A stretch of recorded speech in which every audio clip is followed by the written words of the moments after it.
tardes, bienvenida, bienvenido a esta octava sesión, penúltima de estos diálogos de películas, centrada en este caso centrado en el cine español, como bien sabéis, haciéndolo coincidir con, bueno, con este futuro inmediato de la entrega de los Goya en Granada, y de alguna forma se trata o se ha tratado de hacer un recorrido pues lo más completo posible, por lo menos en esta primera entrega, por un poco la historia del cine español ordenada cronológicamente para que pudiéramos ir conociendo, bueno, pues la historia eso de, digamos, la historia de nuestro cine y de alguna forma también ir viendo jalones importantes, tanto por películas como por directores, como por temas que forman parte de la historia de nuestra cinematografía. Ya comenzábamos la sesión anterior, la séptima sesión, hablando con José Sánchez Montes, con el cineasta granadino, hablando sobre el documental. Y hoy de alguna forma vamos a continuar con esa misma línea, hablando sobre el documental y el no documental y muchas variantes pues, que Lidia, pues, a mitad de hoy, nos va a traer un poco continuando por esa misma espacio recorrido o territorio por descubrir, como ya plantea en el título de su diálogo, centrado, pues, como digo, justamente en eso, en ese terreno del documental que ya otro día ya arrancábamos con José Sánchez Montes. Me imagino que a Lidia Peralta muchos ya la conocéis, pero como siempre hago, prefiero presentarla personalmente y que conozcáis más sobre ella. Pero primero, Lidia, muchas gracias por estar con nosotros, por haber aceptado esta invitación. Gracias. Y os cuento que Lidia Peralta García nace en Granada en el año 1970. Es profesora titular en la Facultad de Comunicación y Documentación, en el área de comunicación audiovisual. Imparte clases de teoría y análisis de discurso audiovisual, diseño y dirección de producción y creación y difusión de nuevos contenidos digitales. También imparte clases en el máster de nuevos medios interactivos y periodismo multimedia y en el máster de información y comunicación científica. Lidia gana la plaza de ayudante de doctor en diciembre de 2023 y eso le permite asentarse en Granada, en la Universidad de Granada, su ciudad natal. Antes comentábamos fuera de micro que ahora cuando os cuente y escuchéis su periplo, es un viaje, pero viaje, vamos, todo un recorrido en el tiempo y en el espacio por un montón de sitios. Como ella me planteaba aquí, cierra un poco una serie, un recorrido muy amplio de estudios universitarios que comienzan primero en la Facultad de Traductores e Intérpretes, luego cursa periodismo en la Universidad de Málaga, que es donde se doctora.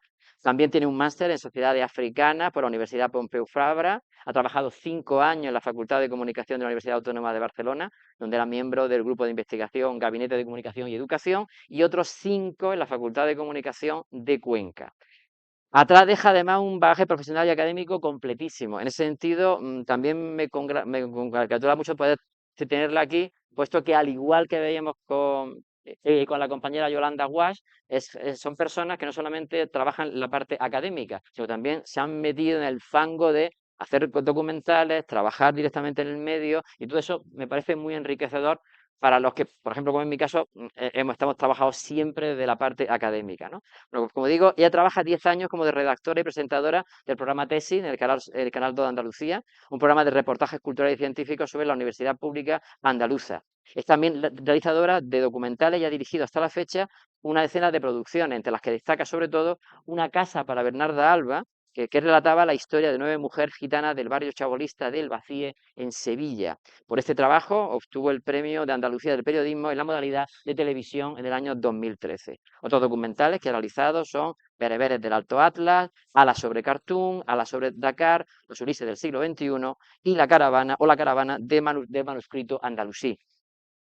Como podéis comprobar por lo que acabo de deciros, interés muy importante por temas sociales e históricos y especial fijación por el continente africano, algo que se ha visto también reflejado en su carrera académica. En el año 2013 defiende una tesis doctoral sobre la representación de las migraciones subsaharianas en el cine documental español. El cine y las migraciones han sido una de sus grandes líneas de investigación, que se completó con el estudio de los procesos migratorios en el cine marroquí, gracias a una beca postdoctoral de estancia de 6 meses en Marruecos. Es autora de libros como Los nuevos héroes del siglo XXI, las migraciones subsaharianas vistas por el cine en España o Migrando por el cine marroquí. Otra línea de trabajo más reciente está relacionada con la transición ecosocial y los indicadores mediáticos. En la actualidad codirige el proyecto Indicador de Responsabilidad Mediática para la Comunicación de la Transición Ecosocial, con el que se trata de incidir sobre el cine, la televisión, la prensa, la radio, las redes sociales y las producciones interactivas, cómo pueden contribuir a una mejor transición hacia sociedades más justas, ecológicas, inclusivas, diversas y feministas. En esa conexión destaca su libro Las mujeres como impulsoras de transiciones ecofeministas hacia sociedades más justas y diversas. Ha sido profesora invitada en la Beijing Foreign Studies University y en la Arab Academy del Cairo y Alejandría, y ha realizado estancias de docencia e investigación en Taiwán, Italia, Grecia y Marruecos. Uno de sus últimos libros se llama Migration Film Festival, Social Function, Challenge y Expectation. Pero previamente tiene un libro, que es este, y que tengo aquí, y que además quiero mostraros, bueno, aquí tenéis varias de las cosas que acabo de comentaros, varios de los libros que ha estado realizando, escribiendo, ¿vale? Este en concreto, el documental y sus diálogos con la ficción, evolución y geografía periféricas contemporáneas, un monográfico que escribió pensando en su estudiante para la asignatura de documental y donde aborda una evolución de este género en España en constante diálogo entre la ficción y con otras latitudes geográficas. Precisamente uno de los capítulos, el que podéis encontrar si accedéis al libro en la página 171, se llama Las rutas experimentales y vanguardia. Y justamente es esa línea la que le lleva un poco a plantear pues, lo que vamos a hablar hoy, este diálogo de caminos sin cartografiar. Lo dicho, Lidia, muchísimas gracias por estar con nosotros. Pregunta obvia, ¿por qué este tema y por qué estas nuevas vanguardias? Bueno, pues muchísimas gracias por la presentación. También muchas gracias por la invitación. Para mí, como comprenderás, es todo un honor y un placer pues formar parte de este elenco de personas que vienen desde la vertiente más profesional o desde la reflexión académica, más ensayística, pues están dando forma a esta propuesta de diálogos de película, por la que expresamente te doy la enhorabuena por la iniciativa. También agradecer al público que estéis aquí y por favor sentiros libres de poder participar en cualquier momento del diálogo, porque este tema más o menos lo has explicado, es decir, está muy conectado con este deseo de sacar un poco a la luz uno de esos capítulos del libro que yo empecé escribiendo pensando mucho en Isaac y la Cuesta, y fue hablando con él que me empezó a hablar de otros cineastas, colegas suyos, de su generación. Algunos fueron para mí un total descubrimiento, a otros ya conocía y pensé que en su conjunto se había escrito poco sobre estos cineastas y estos cineastas, ¿no? Y que estaban representando pues una nueva manera de contar, de narrar. Para mí representan en el fondo casi las nuevas vanguardias, que si a principios del siglo XX pues fueron Bertov, Godard, Marker, Buñuel, quienes con sus maneras de narrar estaban enfrentándose a la ortodoxia del momento, pues yo creo que en la actualidad son personas como ellos y ellas. Me refiero Muy bien. justamente a gente como Isaki Lacuesta, León Siminiani, Jonas Trueba, Virginia García del Pino, Irene Gutiérrez, el colectivo Los Hijos. Hay de entre ellos un grupo de cineastas que de hecho, bueno, intenta hacer una selección geográficamente diversa, ¿no? Y aquí hay como dos núcleos. Uno, el núcleo más que se ha conocido y trabajado en Cataluña, derivado de los dos másters que ya están allí bien asentados, el de la Pompeu Fabra, que está más vinculado con un tipo de documental más clásico, más en la línea José Luis Guerín, de Weisman, que después siguió Mercedes Álvarez, por ejemplo.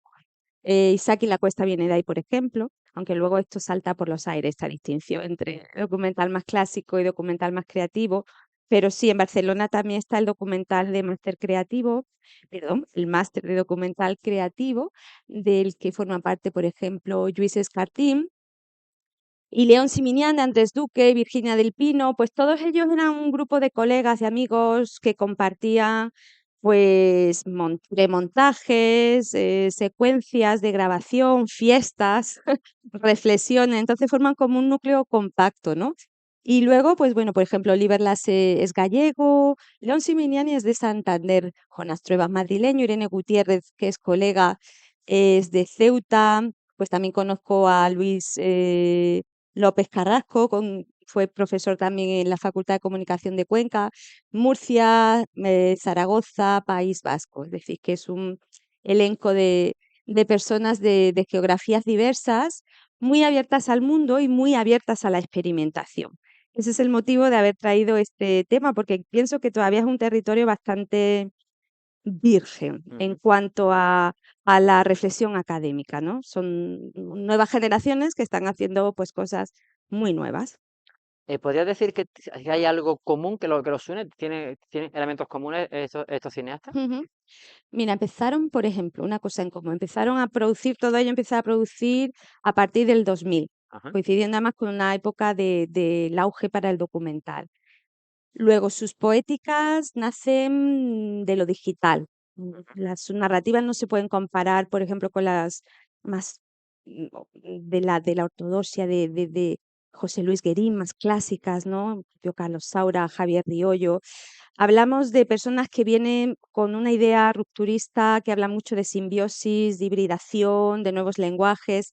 A veces sus trabajos son difíciles de clasificar, ¿no? Es un diálogo muy continuo entre documental, entre ficción.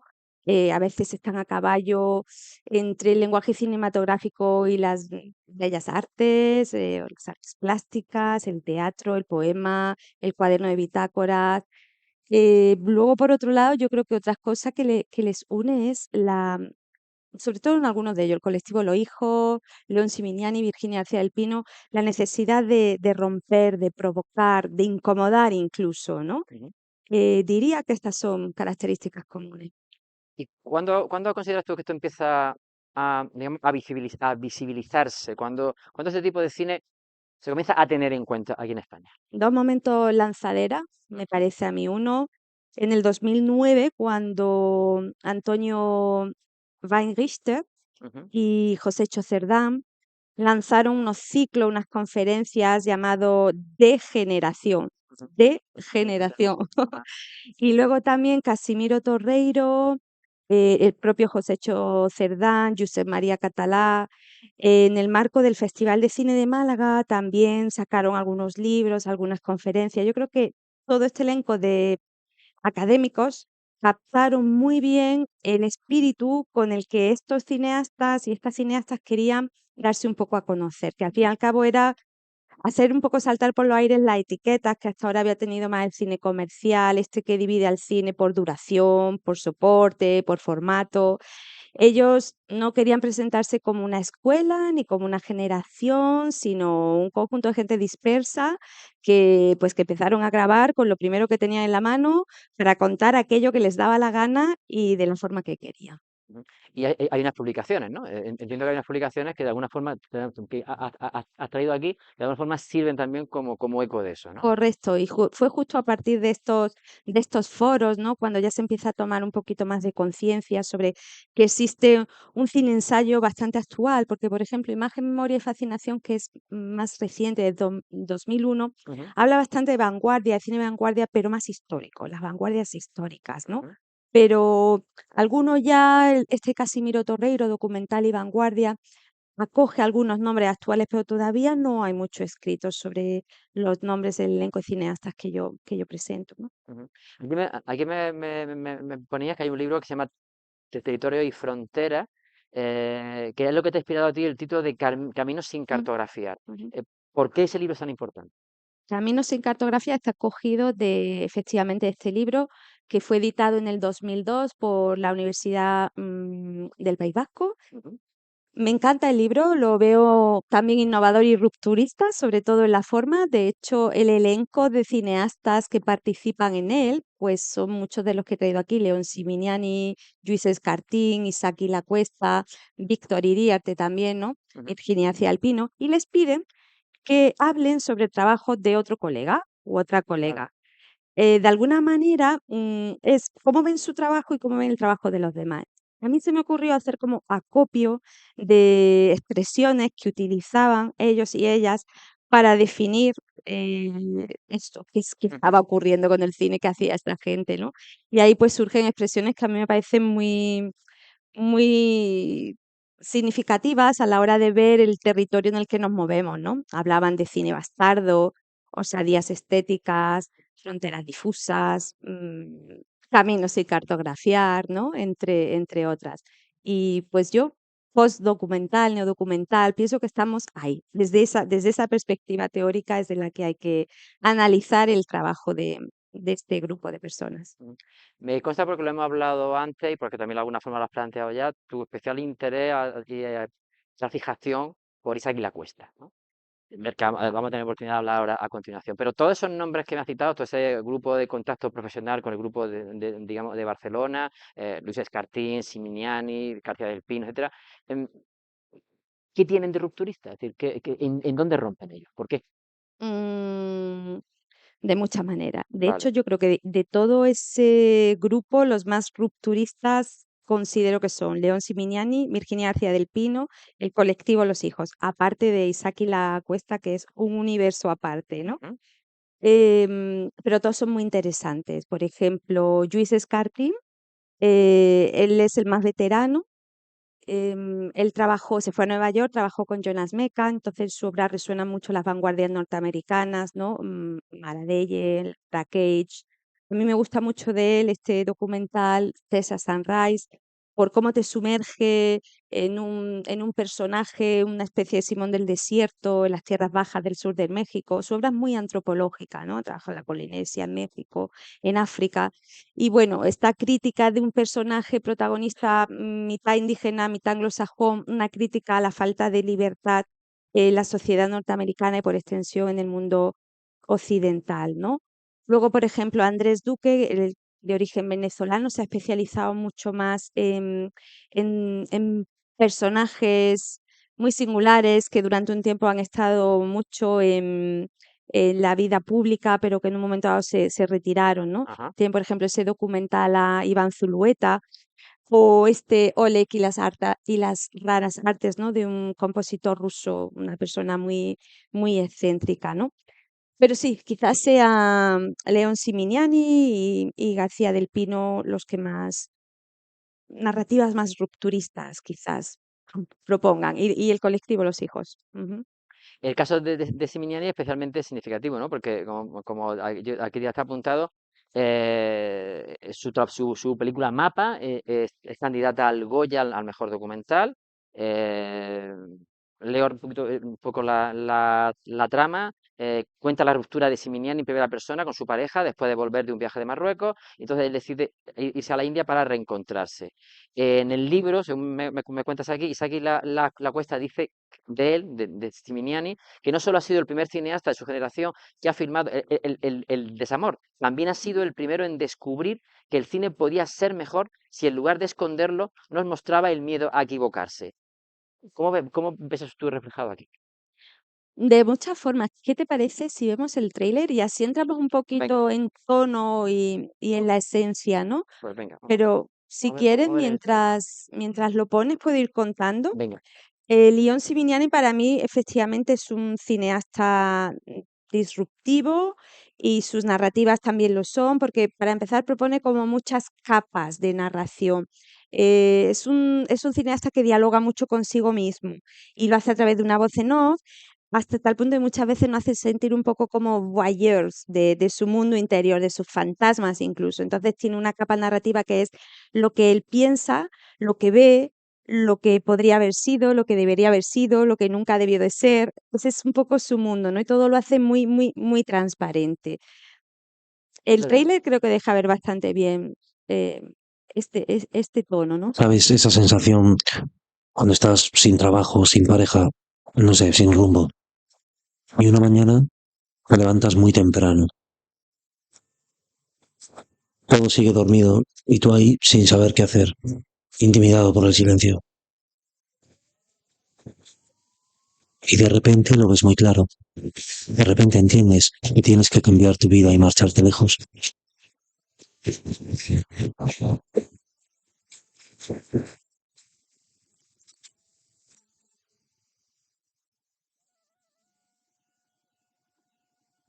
¿Sabes? Esa sensación cuando estás muy lejos de casa y una mañana te levantas con el sol y todo está, no sé, en su sitio.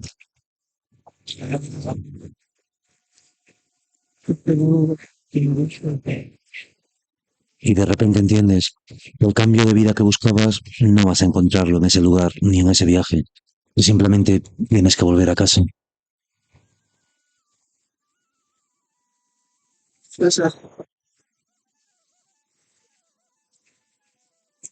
Sube, sube.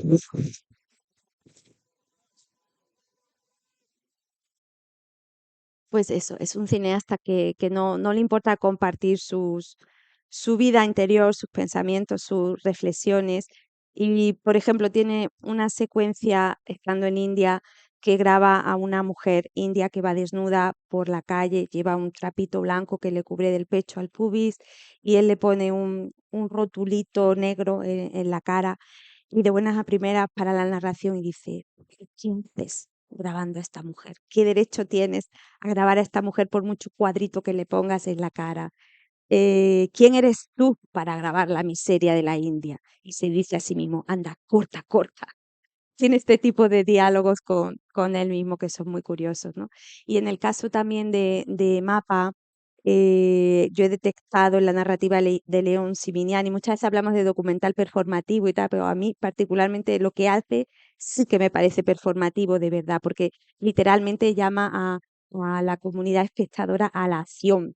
Por ejemplo, dice, pues seguro que a vosotros como a mí tenéis alguna persona que queráis olvidar y no podéis. Estéis donde estéis, yo os invito ahora a hacer un rito del olvido. Estéis en casa, en el cine, en el trabajo. Vamos a hacerlo juntos, una especie de energía colectiva y va marcando las pautas. Dice incluso, os voy a poner una música de Nat King Cole y demás, ¿no? Esto realmente es performativo porque tampoco estamos hablando de un documental interactivo ni nada de eso, ¿no? Em, bueno, yo creo que estos son un poco los rasgos definitorios de León Siminiani y por eso lo considero rupturista, sí. También quería destacar el trabajo de Virginia del Pino. Leo un poquito la referencia de esta directora. Nace en Barcelona en el año 66, licenciada en Bellas Artes. Su trabajo cabalga entre el videoarte y el cine documental. La décima carta, una película del año 2014, es un documental que realiza que dedica a Basilio Martín Patino, que murió en el año 2018. Y además en ese momento estaba perdiendo la memoria. Es un documental que se erige como un instrumento para hacerle recordar. El título viene de la famosa película Nueve cartas a Berta, que Basilio Martín Patino realiza en el año 66, que es una de las películas casi casi fundacionales del nuevo cine español, se llama el nuevo cine español, ¿no? Ujú. Eh, Sin embargo, consideras que una de las directoras que menos proyección ha tenido de entre todos, hombres y mujeres. ¿Por qué? No la conozco Ajá, personalmente, pero en los vídeos que he visto de ella en internet, porque se ha escrito tan poco de algunos de ellos que eh, para empezar a andar el camino, pues yo me he versado mucho en a lo mejor alguna conferencia que ha dado en alguna universidad o alguna entrevistita, este tipo ajá. de cosas. Y siempre me ha parecido como una mujer muy discreta, que no le gusta significarse, pero por el contrario, yo encuentro que sus narrativas son muy rompedoras también en relación con la ortodoxia, ¿no? Luego hay algo con lo que me identifico bastante con ella. Cuando se habla de producción independiente, yo creo que en el caso de Virginia García Alpino es más que independiente, es súper independiente. Ella dice en alguna entrevista que ella no tiene la paciencia para esperar a los 3 años que te puede llevar perfectamente desarrollar un proyecto, pedir subvención, etcétera, o entrar en ese círculo, ¿no? Ella coge la cámara, cuenta lo que quiera contar y lo hace sola, normalmente, ¿no? Bueno, en relación con la décima carta, la verdad es que me parece un documental muy tierno. Al final, lo que ese documental transmite es una relación de confianza que ella consigue establecer con Basilio Martín Patino, Ujú. y eso no tiene precio. O sea, ese documental sobre todo es un diálogo entre los dos. Pero dicho eso, es un documental que está cargado de imperfecciones, algunas me refiero de composición, técnica, etcétera. Algunas serán intencionadas, otras no, pero es una realidad. Es decir, hay un montón de planos descompuestos. O ella pone la cámara, la deja ahí y entra en el plano si tiene que entrar. Le da la cámara a Basilio Martín Patino si considera que Basilio tiene que grabar algo, que ella si tiene que ir a la estantería a rescatar un libro para comentarlo con él, ¿no? Son esto que en el cine más ortodoxo desde luego se hubiera considerado como incorrecto, como una imperfección. Ella lo incluye siempre dentro de su trabajo, ¿no?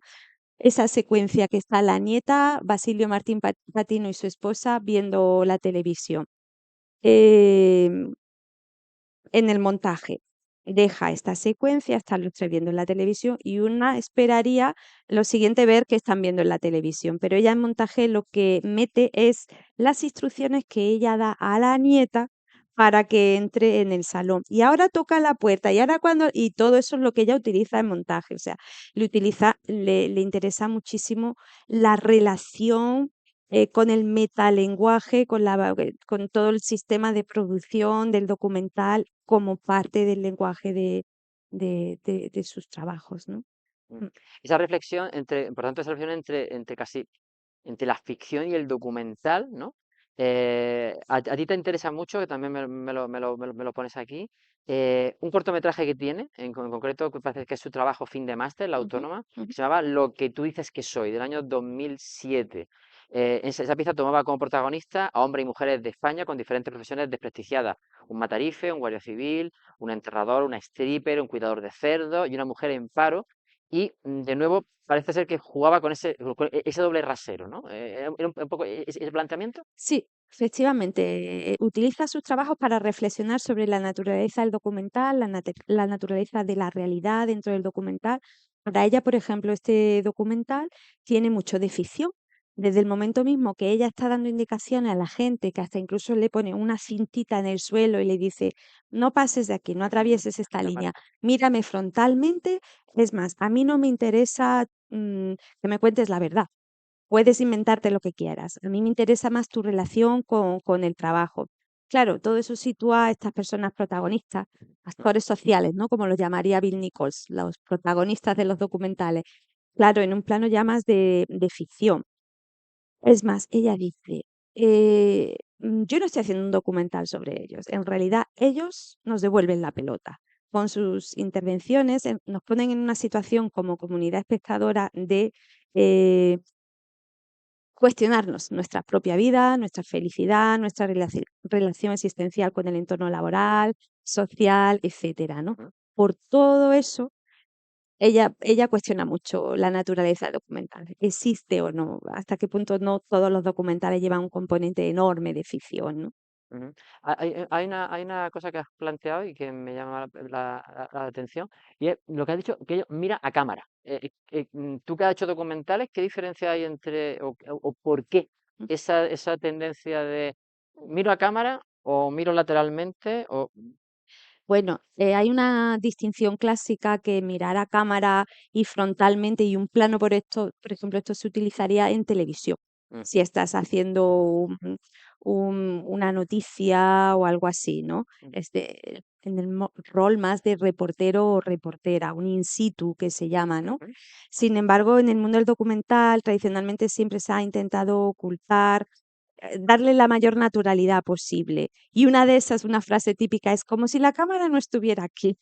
vale. Eso ya nos ha llevado pues a pues eso, dirigir la mirada hacia otro lado, respetar la regla de los tercios, dejar el aire por aquí, en fin.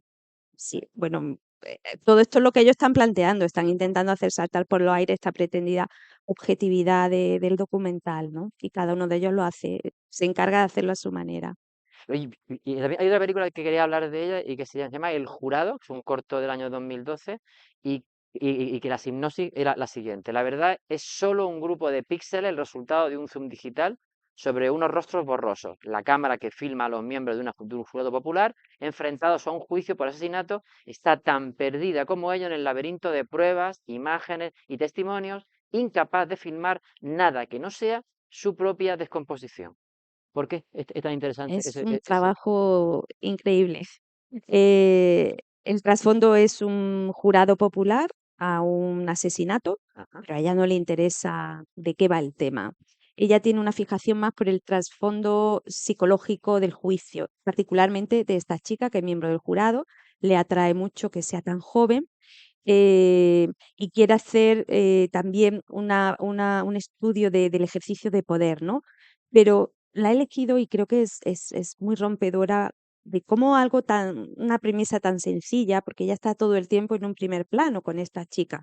Esa es su película. Ujú, Viendo cómo reacciona, sus momentos de duda, de tensión, de angustia incluso, ¿no? Esa es su película. Pero luego yo creo que de un planteamiento tan contundentemente sencillo el trabajo de Virginia al final tiene una impronta, te deja una impronta por la profundidad de los pensamientos. Yo al final creo que acaba haciendo como una especie de tratado de la imagen digital o incluso de la imagen pixelada y pone de relieve qué contradicción que conforme más intento acercarme al sujeto protagonista utilizando el zoom digital, más me alejo de ella, más me alejo de la verdad por intermediación de la técnica, de la pixelación de la imagen, ¿no? Ujú. Y esa es su película.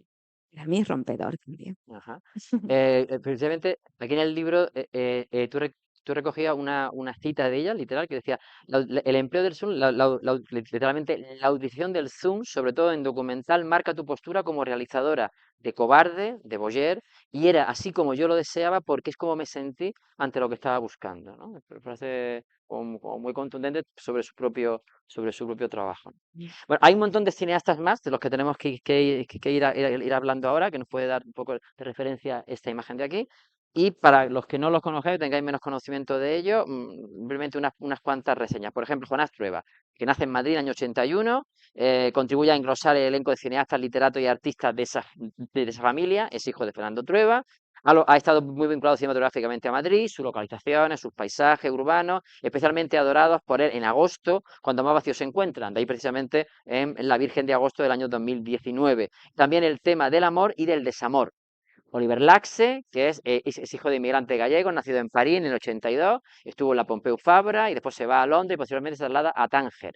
Irene Gutiérrez, una cineasta investigadora documentalista nacida en Ceuta, ha trabajado y trabaja también ahora en forma de tesis doctoral con el tema de la autorrepresentación por parte de personas migrantes. Ha estado muy vinculada con la frontera sur y los colectivos de personas del África subsahariana. Y finalmente, el colectivo Los Hijos, formados por Javier Fernández, Luis López y Natalia Marín, que son de Bilbao, Murcia y Zaragoza. Sus hijos se conocieron al coincidir en la ECAM, en la Escuela de Madrid, en el año 2008, y constituyen un colectivo audiovisual. Y lógicamente esta es la pregunta del millón. ¿Por qué se llaman Los Hijos? Ah, esto está bien explicado en un monográfico que le dedicó Radio Televisión Española en el programa Metrópoli. Ajá. Para ellos es una renuncia a la autoría individual, em, a los tics autorales, a esta idea más de que el cine es una voz a tres. De hecho, su manera de trabajar es particular porque los tres hacen de operadores de cámara, sonidistas, incluso a la hora de montar, alguien lanza el primer montaje, lo pasa a la otra persona, que se siente completamente libre para incidir en ese montaje, lo pasa a la otra y así. Eh, de ahí viene este nombre del colectivo Los Hijos. En ese caso se parece mucho bueno, a este tipo, a los dos directores más productor, que son los directores, por ejemplo, de Jandía, ¿no? De Jandía, que también funcionan un poco, a veces unos ruedan, otros filman, Sí. o cambiando un poco el formato a los hermanos Taviani o los hermanos Cohen, que no saben nunca quién dirige, quién guioniza, ¿no? Es Sí. un poco ese tipo de historias, Sí, ¿no? esto conecta muy bien también con estas nuevas tendencias del cine colaborativo Ajá. o algunos colectivos que hay, por ejemplo, en Madrid está Cine sin Autoría, que tienen esta idea también del cine, la proyección de utilidad social del cine, y donde la autoría realmente es lo menos importante, ¿no? Van un Mm, poco por ahí. ajá. Mm. Tú planteas que una de las funciones más genuinas del cine de vanguardia puede quizás residir en su capacidad de desatar debate, desconcierto, incluso desconformidad, romper los cánones, ir contra la ortodoxia, provocar. mm, la obra de los hijos está encaminada en esa línea, ¿y por qué? Totalmente, son de los más provocadores. De hecho, hay una anécdota, presentaron los materiales en el Festival Punto de Vista en el año 2010 y críticos, participantes, asistentes se levantaron y se fueron, como si en la película le estuviera doliendo enormemente, ¿no? Los materiales, bueno, es una película que habla de objetos triviales, hace una comparativa entre el proceso de creación de una película como algo material Ujú, y objetos muy triviales, y en el fondo se plantea qué es lo que hace falta. ¿Por qué tiene que ocurrir algo importante para llegar a hacer un documental? Porque no se puede hacer un documental desde la trivialidad. Él dice, Luis Carrasco, tuvimos ocasión de hablar de esto, que en realidad ellos no estaban atacando tanto a la tradición, sino que también era un destacar los aspectos más frívolos. Me acuerdo que me decía, era un cuestionar por qué muchas veces el cineasta urbano, el cineasta de ciudad, se va a los sitios rurales más deprimidos, ¿no? La manera en la que se retrata estos contextos, a veces él encontraba ahí un poco de frivolidad y los materiales lleva ahí un poquito de esa lectura crítica, ¿no? Ujú. Mm. Parece que el director, el coordinador de programación, Gonzalo de Pedro, incluso llegaba a explicar eso, ¿no? Aquí me lo recoges tú en un texto que dice algo así como, por primera vez alguien se enfrentaba al diálogo con la historia cinematográfica de forma no necesariamente genuflexa y con la ironía y la distancia que solo pueden hacer del conocimiento profundo de aquello con lo que se dialoga. Frente a propuestas críticas y cinematográficas que asumían el dogma de la paternidad audiovisual, como Víctor Erice, José Luis Guerín y toda la corriente cinematográfica nacida en la Universidad Pompeu Fabra y su máster de documental creativo, sin apenas pararse a pensar en si eran realmente el cine contemporáneo que vendía las puertas hacia afuera, los materiales tomaba distancia y desmonta el aparato de un cine ingenuamente observacional y enraizado con el realismo clásico, un cine más vinculado con los problemas de la modernidad cinematográfica que con los debates del documental contemporáneo necesariamente posmoderno. Eso del membrillo. Planteaba un poco, de alguna forma, ocurre con el membrillo y de alguna forma ya se plantea eso dentro del trabajo Mm. de Víctor Erice, ¿no? Sí, bueno, el sol del membrillo, ellos hicieron el sol en el sol del membrillo. ¿Y qué hicieron en el sol, del membrillo? Pues sacaron un cuadro pretendidamente pintado por Antonio López a la intemperie durante una semana, con sus días y sus noches, lunes, martes, miércoles, jueves. Claro, al cuadro le llueve, le suben hormigas, ¿no? Todo eso está cargado de metáforas, de muchas metáforas, es decir, hasta qué punto el documental más clásico, objetivamente observacional, ¿no? Que se asocia con Víctor Erice, El sol de membrillo, es objetivo en sí, hasta qué punto resiste el paso del tiempo, las embestidas del tiempo, hasta qué punto nosotros, nuevas generaciones, debemos ser parte de este legado o no, nos debemos a la tradición o no. Toda esa es la subcapa narrativa que hay en el sol del membrillo. Muy bien. Mm.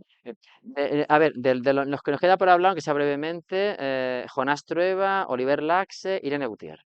Bueno, si te parece, destaco una peliculita Venga, de cada uno de ellos, ¿no? venga, De Jonás perfecto. Trueba, el último documental, ¿Quién lo impide? Ujú, Me gusta este documental, primero por lo atrevido de llevar un documental a las salas de cine con más de 3 horas de duración. Segundo, porque trabaja con los y las adolescentes y de una manera muy directa. O sea, su objetivo principal era cómo desmontar los estereotipos sobre los que se habla de la adolescencia como una generación desmotivada, eh, con escasos valores y demás, ¿no? Es un retrato muy, muy, muy cercano, un trabajo muy bonito que hizo con ellos durante mucho tiempo. Incluso tiene un punto de transmedialidad y de interactividad, ¿no? Añadido a una narrativa potente, fuerte. De Oliver Lasse, creo que este trabajo es fantástico, todos vosotros sois capitanes. Él en Tánger hizo un taller, se llevó su cámara de cine, hizo un taller con chicos en situación de exclusión social y de ese taller al final propuso hacer una película de ficción con ellos. Le pasa un poco como a Leon Siminiani, es un autor que le gusta mucho dejar transparente lo que no va bien también dentro de la producción, ¿no? Y al final la trama de este trabajo es como los propios chicos lo rechazan abiertamente a él como director, sus métodos de trabajo, la falta de sensibilidad para relacionarse con el entorno o la presión psicológica que ejercía sobre los chavales. Entonces, esta manera transparente de hacer todo eso público, digamos, yo lo veo como algo valiente, ¿no? ujú. Y luego Irene Gutiérrez, pues me gusta muchísimo el trabajo que ella hace con las personas migrantes, cómo incorpora las narrativas en primera persona de los migrantes y las migrantes. Y también ella estudió en la Escuela de Cine San Antonio de los Baños y de allí trajo una película preciosa, Hotel Nueva Isla. Este es un señor que habita un hotel, un antiguo resort castrista que se convirtió en un símbolo del régimen de Castro y que cuando ella grabó pues estaba en ruinas, era prácticamente la única persona que quedaba dentro, una vida solitaria con su perro, muy observacional también, es un documental muy, muy bonito también, documental ficción también, esta mezcla de En las esos dos. juegos que me estás planteando de esas combinaciones. Mm. Eh, Isaac la Cuesta, Ajá. tu director favorito o uno de tus directores Ya favoritos, hemos ¿no? llegado a él. Ya hemos llegado a él. Bueno, el último trabajo, además sabéis que se va a estrenar, o sea, por lo menos está previsto el preestreno, no sé si el estreno preestreno la semana que viene, el jueves que viene, en el Teatro de la Católica, la película Segundo Premio, sobre el grupo de los planetas, el movimiento de esa banda indie rock de aquí de Granada, que ha ganado la Biznaga de Oro este año en el Festival de Málaga, que parece que se estrena el 24 de mayo, pero comercialmente, pero como digo, va a haber un preestreno el jueves que viene. Normalmente de Saque la Cuesta, como tú recoges aquí, se habla en términos superlativos, ¿no? Se ha referido como un cineasta con mayúsculas o como el más prometedor de los cineastas españoles y por su parte, como dice aquí, la editorial Paidón Press lo incluye en el libro Take 100 como uno de los 100 cineastas que marcarán el futuro del cine mundial. Uno de los estudiantes de la primera edición del máster en documental de creación de la Pompeu Fabra, aunque estudió comunicación audiovisual en la Universidad Autónoma de Barcelona. Tiene un doble origen catalán y vasco, porque nació en Gerona, pero en el año 75, pero tiene antecedentes vascos. Háblanos de él. ¿Qué te atrae de él? Tantas cosas. Tantas cosas. Lo cierto es que de él se conoce más su faceta como realizador, Ajá. pero Isaki La Cuesta es, bueno, ha pasado por todas las fases de producción, todas las vertientes profesionales, yo creo que una puede tener en el mundo del cine. También es artista, músico, profesor, mm, hace videoinstalaciones, es una persona muy abierta Ujú. a los formatos, a la experimentación. Y en casi toda su obra hay un sustrato y un protagonismo, si nos fijamos, de la cultura como centralidad de su obra. Luego es un enorme cronista, es un tipo con mucha paciencia que, por ejemplo, está haciendo una crónica del pueblo vasco y lleva grabando años y años y años. Ahí está, ¿no? Es un tipo también que planta semillas y las recoge al tiempo, que muestra también interés por continuar sus trabajos, ¿no? Se toma las cosas muy en serio y también de manera muy experimental. Luego, bueno, su trayectoria. Yo creo que esta diapositiva la recoge bien, está cargado de premios de reconocimiento, retrospectivas, libros, etcétera. Desde luego, de todo el elenco de cineastas, de él sí se ha escrito Sí, sí. y hay ya un recorrido muy interesante, ¿no? Pero luego también, y conectando con la charla de hoy del cine más rupturista, para mí es el que mejor representa este diálogo entre documental y ficción. También entre lo que me gusta llamar, en su caso, la realidad irreal o la irrealidad real, ¿no? Ujú. Tiene muchísimas formas, gracias por esta diapositiva, de hacer dialogar a sus películas. Hay muchas formas de diálogo en su trabajo. El más paradigmático puede ser, por ejemplo, La leyenda del tiempo entre dos aguas. La leyenda del tiempo la graba en 2006 entre dos aguas, 12 años después, con el mismo protagonista. Esto es un diálogo interpelícula, ¿no? Diálogo también porque a veces, por ejemplo, con el trabajo de Miquel Barceló en África, en el país Dogón, grababa tanto material que de esa misma, digamos, viaje, ese mismo esfuerzo de producción, saca tanto un documental como una película de ficción. Y a veces ves secuencias que están a lo mejor en las dos, ¿no? Eso también es dialogar. Ujú. Diálogo es también, por ejemplo, Los Condenados, que es una película de ficción, pero tiene su origen en un documental menor que le inspiró que eso podía llevarse también a la ficción, ¿no?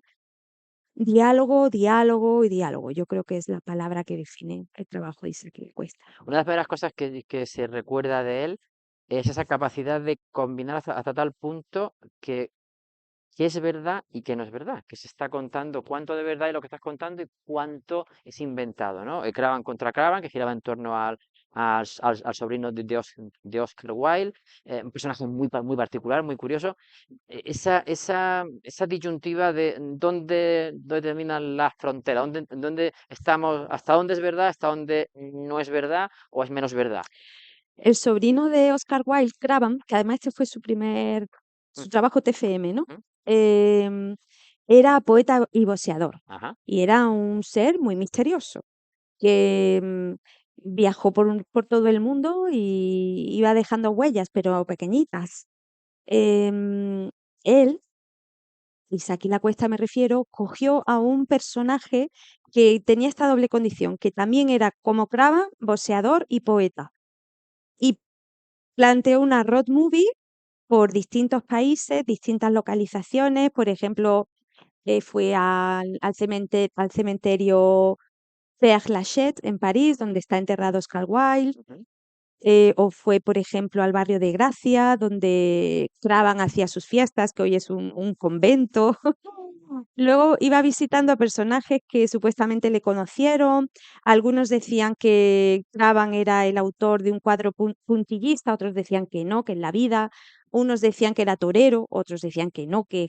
Y el documental está planteado un poco en esos términos, ¿no?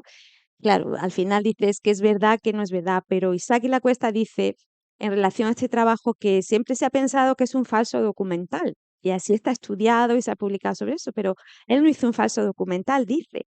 Él hizo un documental sobre una persona que mentía mucho. Vale. Vale, eso me recuerda un poco lo que comentaba otro día Sánchez Montes sobre Fraude, la película de Wells, ¿no? Es decir, esa especie de hasta dónde la verdad, hasta dónde la mentira, los últimos 10 minutos que he dicho no son verdad, ese tipo de cosas, ¿no? Bueno, en el prólogo de tu libro, Isaac escribe: fantaseó con la existencia de un libro dedicado a la historia del cine documental, cuyo prólogo comenzara advirtiendo a los lectores: varios contenidos de este volumen son falsos. Incluyen mentiras y datos imaginarios, informaciones erróneas, no contrastadas y o tergiversadas.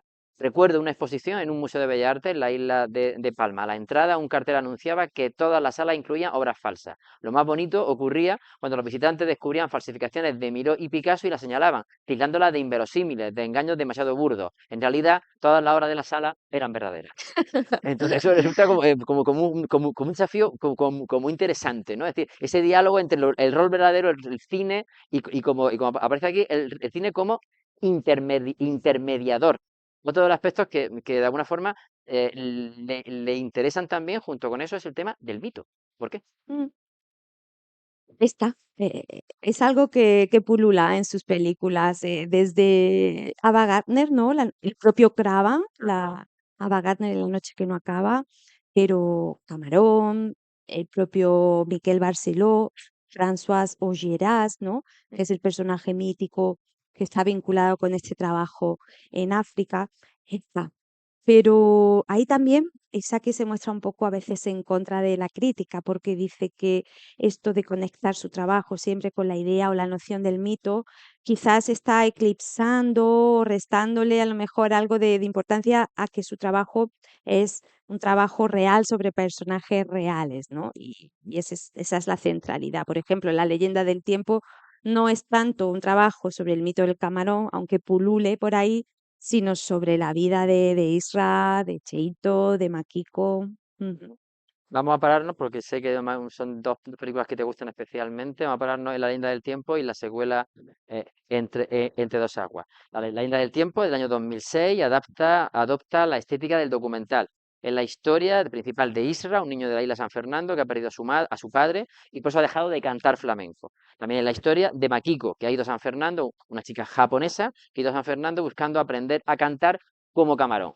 Su parte, Entre dos aguas, adopta la forma de ficción y vuelve a tener a Isra como protagonista 2 años después, cuando ha salido de la cárcel, donde ingresó por tráfico de drogas y su mujer lo ha dejado. En las dos películas hay una relación entre Isla y su hermano Cheito, que es, digamos, forma el hilo conductor. Vamos a ver, si quieres, vamos a ver Vale, los trailers. venga. Sí, me gustaría, mientras que lo pones, contar una anécdota, si quieres, Venga, mientras lo voy yo buscando, venga. am, de cómo surgió la leyenda del tiempo, porque habla mucho del concepto que Isaac Lacuesta tiene sobre lo que significa hacer cine. Para él empezó haciendo cine porque le encantaba Hitchcock y era para narrar historias, pero hasta que descubrió que hacer cine era también una ventana para vivir otras vidas. Entonces él fue con Isa Campos, su esposa, que es guionista, también directora, fueron a San Fernando y allí se enamoraron del lugar, de sus personajes y a la vuelta a casa pues ya iban con la idea de tenemos que escribir un guión para volver a San Fernando, para conocer mejor a la gente de San Fernando. Pensando cómo guionizar, partieron de la premisa de encontrar un niño que hubiera nacido en 1992, que fue el año que murió Camarón, con la idea de ver cómo la herencia, el legado cultural de Camarón había afectado o influido en estas nuevas generaciones, quizá en el peinado, si cantaba o no, etcétera. Buscaban también un niño porque le llamó la atención el caso de Potito, que dejó de cantar con el cambio de la voz por el paso a la pubertad, ¿no? Ahí pues muchos flamencos dejan de cantar. Bueno, lo que ocurrió es que guionizaron con estas premisas, pero volvieron a San Fernando, hicieron un casting a 400 chavales y al final se quedaron con el que les enamoró, que fue Isra. Que además Isra venía con un hallazgo en su vida real, que habían matado al padre y entonces había dejado de cantar porque Isra cantaba flamenco y estaba de luto y había dejado de cantar y luego era un niño pues con muchísimo liderazgo. Entonces ese hallazgo real, digamos que lo convirtieron en un hallazgo cinematográfico, que habla mucho también de la forma de trabajar de Isaki, entendiendo el guión como algo muy orgánico, vivo, que uno adapta, ¿no? De alguna manera. De hecho, a él no le gusta trabajar, nunca da a leer los guiones a sus actores o actrices, deja temas muy abiertos para que lo interpreten a su manera y bueno, quería dar un poco de contexto a esto, a Muy bien, vamos a ver. la leyenda Vamos a del ver tiempo. el tráiler.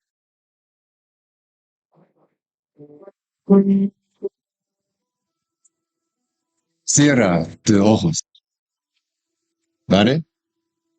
Un, dos, tres, y... Y el sueño va sobre el tiempo, flotando, pero está nadie puede avisar mi el corazón del sueño, el corazón del sueño. Que viendo aquel sueño, vivo hasta los cabellos, y un día hasta los cabellos.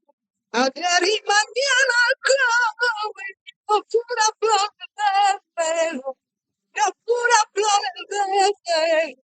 Y el sueño todo el tiempo flotando como un velero, flotando como un velero.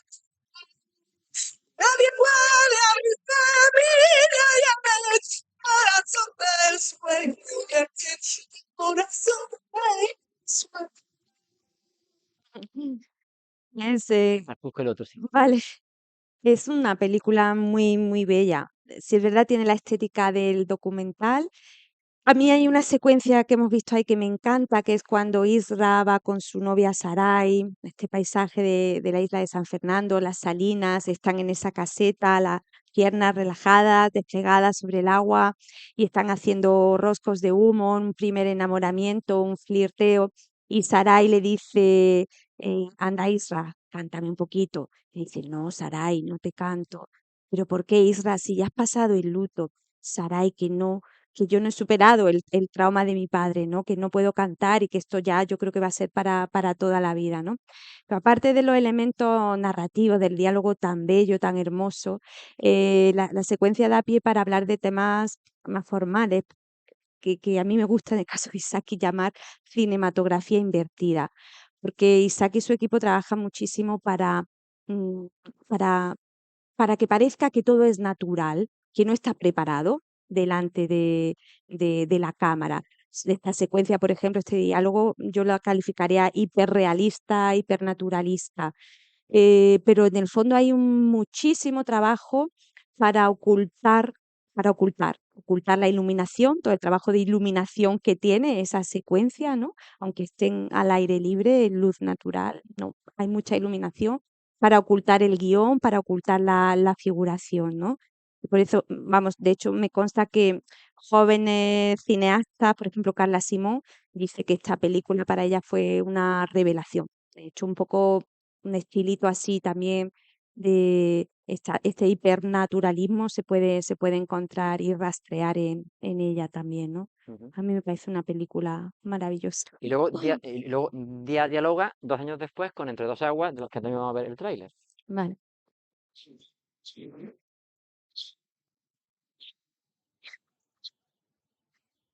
¿Verdad? ¿Verdad? ¿Qué?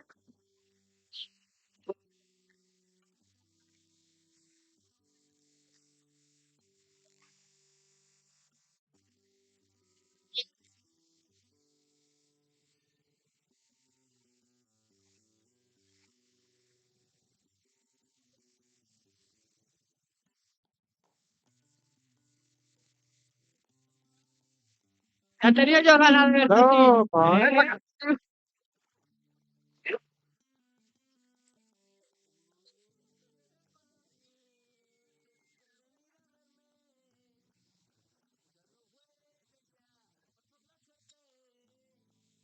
Que cuando veo que más con la suerte que no, con la suerte no, con la suerte.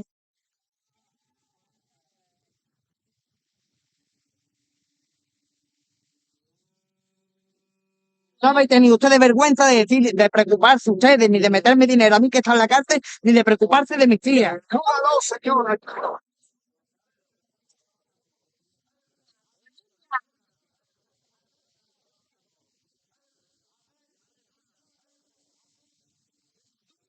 Sus palitos.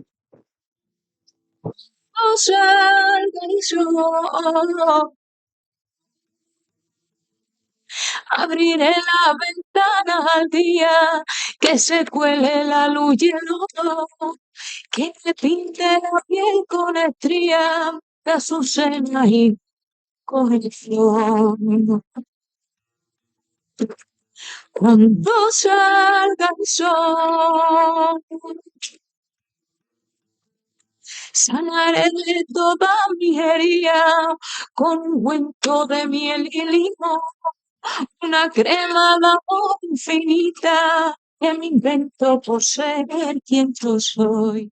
¿A ti te llama mucho la atención, digamos, la inversión de los roles que se observa en esta película? Es decir, tú planteas, por ejemplo, porque en la primera, Cheito parecía siempre el introvertido, mientras que Isra era el líder. Sin embargo, en la segunda, Cheito le ha ido bien en la vida, felizmente casado, 3 hijas, es militar, trabaja en la Marina. Isra, por el contrario, sale de la cárcel, también tiene 3 hijas y no levanta cabeza.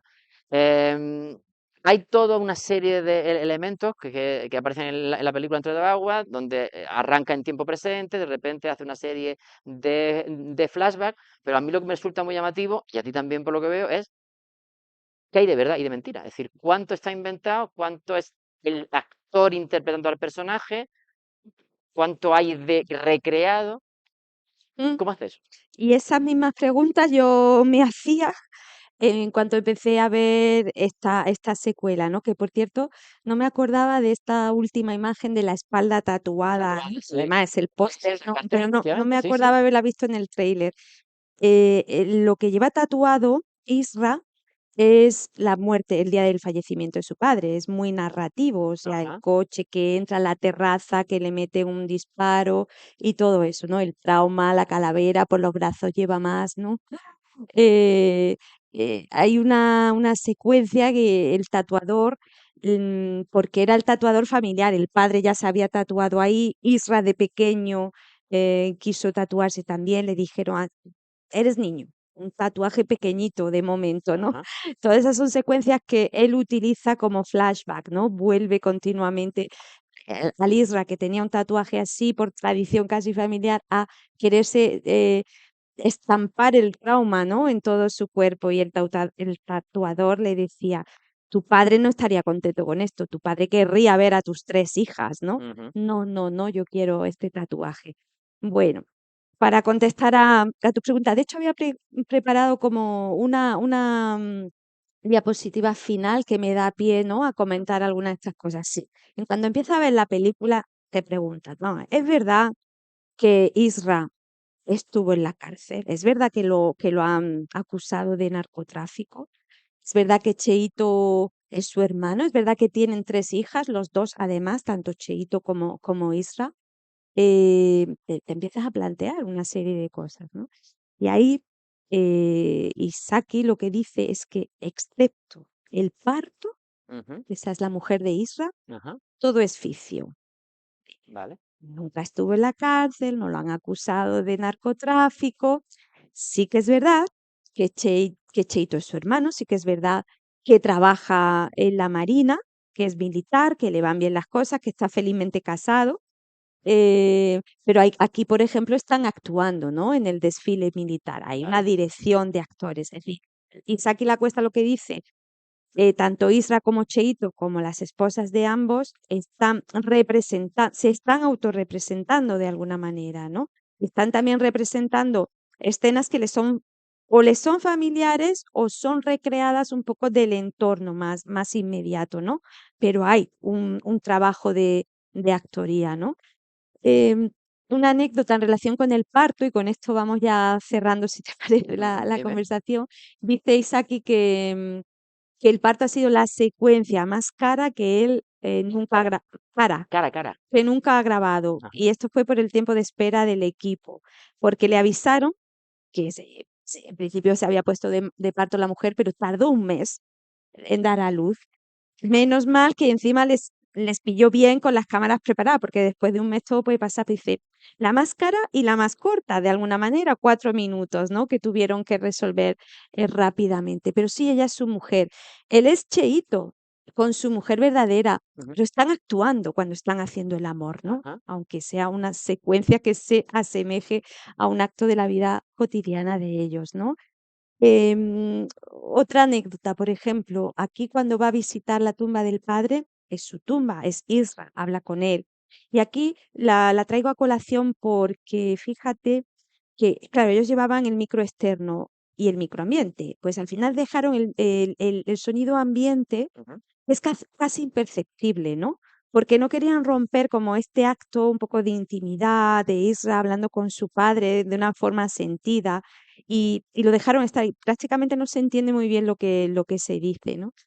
En cualquier caso, cuando fueron a recoger la Concha de Oro en el Festival de Cine San Sebastián, pues Isaac Cuesta yo lo recuerdo diciendo algo así como poner en valor y resaltar el carácter actorial de las personas protagonistas, ¿no? Son actores, ¿no? ujú. Que se hayan autorrepresentado a lo largo de la película, tal y como he explicado antes.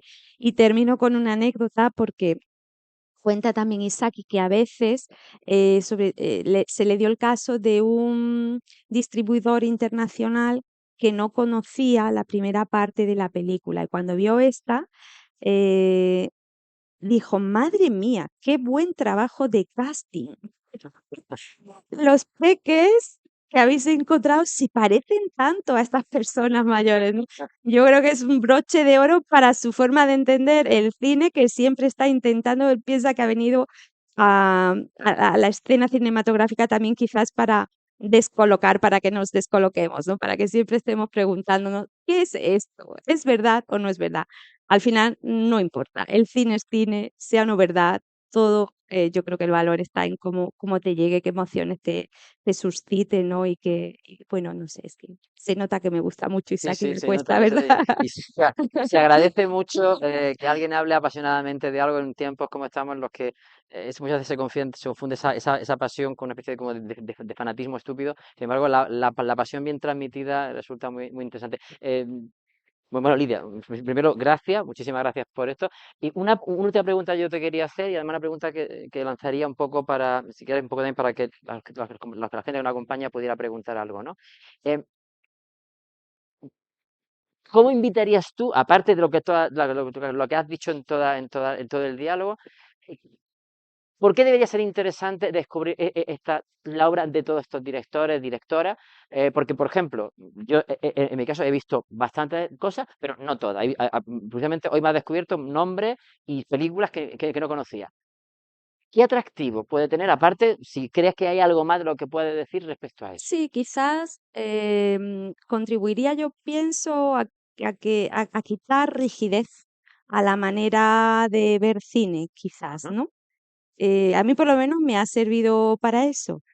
Para mí también ha sido un descubrimiento, incluso algunas piezas te descolocan, otras no te gustan, otras dices, uy, ¿y esto cómo lo calificamos? ¿Esto es cine? ¿O esto es un experimento sin más? ¿O dónde están también las fronteras? Bueno, a mí me ha mantenido muy activa el visionado de estas películas. Algunas son más clásicas, es más, se queda en esa frontera de diálogo entre documental y ficción, pero otras son verdaderamente disruptivas y algunas difíciles.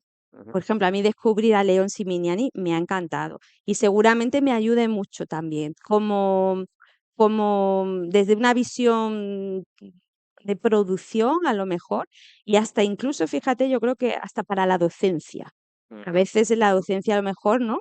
Podemos, por hacerlo bien, podemos incluso a lo mejor ser un poco rígidas quizás, ¿no? De aliarnos más con la escuela clásica, con la ortodoxia, a lo mejor el experimentar, el animar al estudiantado a la experimentación, pues puede, yo es la lectura que he sacado también de esto, ¿no? A mí me sorprendió mucho, yo conocía, por ejemplo, ya que he hablado de Siminiani, conocía Mapa y me sorprendió mucho y me descolocó y me impresionó mucho Alcácer. Cuando él rodó la serie de televisión sobre las niñas de Alcácer, que de repente lo había metido en un formato Mm. convencional, entre comillas, y cómo está planteado y cómo está hecha el proceso de investigación y todo eso, fue muy sorprendente que alguien que viene de eso, de una ruptura, de repente sea capaz de meterse a piñón dentro de una producción hecha creo que era por Antena 3 y tal y cual, y sea capaz dentro de eso, hacer así e irse bandeando para contarlo. Y lo que te contaba, le contaba antes, que de Oliver Laxe empecé a ver lo que arde, no lo he terminado de ver, problema de tiempo, pero también me sorprendió mucho eso, ¿no? El impacto que producía algo contado de esa manera. Tienen algo, ¿verdad? Sí. Independientemente de lo que hagan, porque casi todos ellos también han trabajado en alguna serie o Mm, televisión. ujú. Hagan lo que hagan, le dan esa vuelta un poco a la moneda, por lo menos tratan de encontrarla, sí. Lidia, muchísimas gracias. Ha sido un placer tenerte aquí y que nos haya contado todo esto. Yo creo que has despertado muchas ganas de ver muchas de estas películas. Muchísimas gracias. Gracias a ti por la oportunidad. Gracias. Y ahora, si alguien quiere comentar algo o preguntar algo, aquí hay un micro, que con mucho gusto pues, lo voy repartiendo. Sí, pues espérate, te lo paso, que ahora sí, también se te escucha por ahí. Y tú te encargas de distribuirlo si alguien más lo quiere, ¿vale? Bueno, muchas gracias. Yo quería preguntarte sobre como la distribución de las películas después de festivales, porque, o sea, yo he visto muchas, la verdad, pero, por ejemplo, quería primero que me recordara, que no me acuerdo yo exactamente cómo era, la de Jonás Trueba, la última, la de ¿Quién lo impide? Él hizo como una cosa de que solo había una copia de la película y él iba girando con la película, algo así era. Y, y luego no está en plataforma ni nada. Ujú, Y el resto de películas he visto, a las que yo no he visto que hay un par en Filming, pero luego las otras no se pueden ver. ujú. Y como no sé si hay Es co- entre estos directores si hay alguna idea de cómo se puede repartir esa. Porque, solo una cosilla más. Porque me ha pasado muchas veces, no muchas veces, pero a lo mejor 5 o 6 veces. Me ha pasado que he visto una película de un director y luego he visto que tiene otra a lo mejor. Y como me ha gustado esa mucho, he buscado su email y le he escrito. He Ah, dicho, mira, he visto esta película, me ha gustado mucho, y ¿dónde puedo, o sea, digo, alquilarla, verla, algo para eso? Y me ha pasado que me ha dicho, no se puede ver en ningún sitio, dice, pero aquí tienes en YouTube con contraseña, que la veas. Entonces, que me parece tan raro que Ujú. hagan esas cosas, luego no se puedan ver y se queden ahí para pasártela de contrabando, dijeron, que no sé. Pues casuísticas hay muchas, ¿no? En todo este elenco de cineastas. Yo, por ejemplo, descubrí una plataforma que se llama Plat TV, me parece, que están casi todas, las de León Siminiani, Virginia García del Pino. Luego la he ido utilizando y he visto que en algún momento dado alguna había desaparecido de la plataforma, ¿no? O ha pasado poco en Filming con el trabajo de Isaac y la Cuesta, en un momento dado había más, ahora no están todas, ¿no? Eh, sí, es cine minoritario que encuentra a veces canales pues insólitos, otros te los encuentras en abierto de cualquier manera y otros pueden ser muy exclusivistas de alguna manera también, ¿no? Es un mundo curioso, un gran tema también de estudio, ¿eh? La distribución del cine de vanguardia o del cine ensayo, pues si se rige por otros parámetros o no, hasta qué punto se les puede seguir el rastro, ¿no? Pero en Plus TV hay casi todas las que yo he nombrado. Pero sí es verdad, por ejemplo, el trabajo de Irene Gutiérrez, hoy donde se vería la película Isla Nueva, ¿no? Eh, Está en Filmin ya, ¿no? Bueno, es que a veces algunas de estas películas, si es fuera del circuito de festivales, verdaderamente sí que es un poquito más complicado, coincido contigo. Ujú. ¿Alguien más? ¿Una pregunta más? ¿Nada? Bueno, lo he dicho, Lidia. Muchísimas gracias. Y Muchísimas os gracias a emplazo. vosotras por vuestra asistencia. La semana que viene tendremos a Marian del Moral con también una conversación un poco en esta misma línea sobre el on y el off, de cómo se realiza el cine, cómo trabajan las directoras, las cineastas en el cine español. Será la penúltima, perdón, sí, exactamente, la penúltima de las sesiones, y acabaríamos ya en el mes de junio con el compañero Julio Grosso, que nos hablaría sobre cine andaluz. Vamos, como habéis visto, hemos ido descendiendo desde que arrancábamos con el Carneville y la película Raza, hasta acercarnos prácticamente a nuestros días, desde cine muy comercial e histórico hasta planteamientos mucho más cercanos en el tiempo, y de alguna forma la idea consiste en que a la vuelta de vacaciones continuemos trabajando sobre esto, por lo menos hasta la entrega de los Goya, y a partir de ahí ya los diálogos se conviertan, bueno, pues sobre otros temas, ¿no? Pero de momento aún nos quedan 2 más para acercarnos. Si os apetece, aquí nos vemos. Muchísimas gracias.